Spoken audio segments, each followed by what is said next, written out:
ఇప్పుడు ఎలక్షన్స్ వస్తున్నాయి. అవును. ఏ పార్టీ గెలిస్తే బాగుంటది? టీఆర్ఎస్ వెళ్తే బాగుంటుంది ఇప్పుడు. ఎందుకట్లా? ఎందుకంటే రేవంత్ రెడ్డి చేసే పని ఏది పని బాగాలేదు ఇప్పుడు. ఒక్క పని ఏమి అవ్వటం లేదు. మా గల్లీకి రోడ్డు సంవత్సరం అయింది. ఈ రేవంత్ నగర్ డివిజన్లో ఇంతవరకు పని కాలేదు. ఏ పని చక్కగా కావటం లేదు. ఎన్నిసార్లు చెప్పినా రేవంత్ రెడ్డి కార్పొరేటర్ ఎవరు వచ్చి చూడటం లేదు ఇక్కడ. మరి మేము అన్ని ఇస్తున్నాము ఫ్రీ కరెంటు, గ్యాస్ 500కే ఇస్తున్నాం అని అంటున్నారు. గ్యాస్ ఇట్లా 500కు అస్సలు మాత్రం రావటం లేదు. ఫ్రీ కరెంట్ రావటం లేదు, ఫ్రీ గ్యాస్ రావటం లేదు, ఏం రావటం లేదు మాకు ఫ్రీ.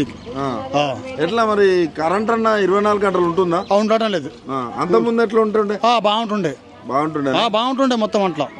ఇప్పుడు అస్సలు బాగాలేదు మొత్తం. మరి మార్పు అంటుండే, మళ్ళీ మార్పు తీసుకొస్తా అంటుండే. ఏమన్నా ఈ 2 సంవత్సరాలలో మీకు ఏమన్నా ఏ మార్పు రాలేదు? అస్సలు ఏం మార్పు రాలేదు. ముందే బాగుండే, ఇప్పుడైతే మార్పు ఏం లేదు. ఇప్పుడు చేసే పనులు అసలు ఏం బాగాలేదు ఇప్పుడైతే. కాంగ్రెస్ వాళ్ళు వస్తే ఏం అడుగుతారు మీరు? జూబ్లీ ప్రజలు వస్తే ఇక్కడికి మీకు ఓట్లాడడానికి వచ్చారు అనుకో, కాంగ్రెస్ వాళ్ళు ఏం అడుగుతారు మీరు?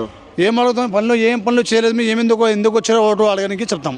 డైరెక్ట్ అడుగుతాం, మీరు ఏం చేశారు, మీ పనులు ఏమున్నాయి, ఒక్క పని కాలేదు. అలా షాదీ ముబారక్ ఇస్తా అన్నారు, ఇవ్వలేదు. తులం బంగారం ఇస్తున్నారు, ఇవ్వలేదు. ఈ పని చేస్తా అన్నారు, చేయలేరు. ఏమని ఓట్లు అడుగుతున్నారు అవసరాలు? ఎన్నిసార్లు చెప్పినాం ఇక్కడ ఈ పనులు చేయమని, అసలు చేయటం లేదు. రాత్రి పోనీకి రాకొచ్చింది, గల్లీలో మొత్తం పడిపోతున్నాము. సంవత్సరం అయింది తొవ్వి, ఇది ఇంతవరకు ఎవరు చేయలేదు. మరి ఇట్లా సంవత్సరం నుంచి ఇట్లే ఉంటే వాళ్ళకు కాంగ్రెస్ వాళ్ళకి అవపడతలేదా, లేకపోతే వాళ్ళు ఇక్కడ చర్యలు తీసుకోవట్లేదు? చూడటం లేదు సార్, ఎన్నిసార్లు పిలిచినా చూడటం లేదు. అక్కడి నుంచి అక్కడ వెళ్ళిపోతున్నారు. అధికారులకు కంప్లైంట్ ఇచ్చినాము, మున్సిపల్ వాళ్ళకి చెప్పినాము, అధికారులకు ఇచ్చినాము, అందరికి చెప్పినాము. అంత ముందు ఇదే ప్రాబ్లం చెప్తే ఎట్లా ఉంటుంది? అప్పుడే వస్తుండే, ఎంబటే వచ్చి చూస్తుండే. మా ఎమ్మెల్యే గారు వస్తుండే అప్పుడే వెనకల్నే. ఇట్లా ఉండి పరిస్థితులు ఉండే వస్తుండే. ఇప్పుడు అసలు రావడం లేదు, ఎవరు పట్టించుకోవడం లేదు ఎవరు.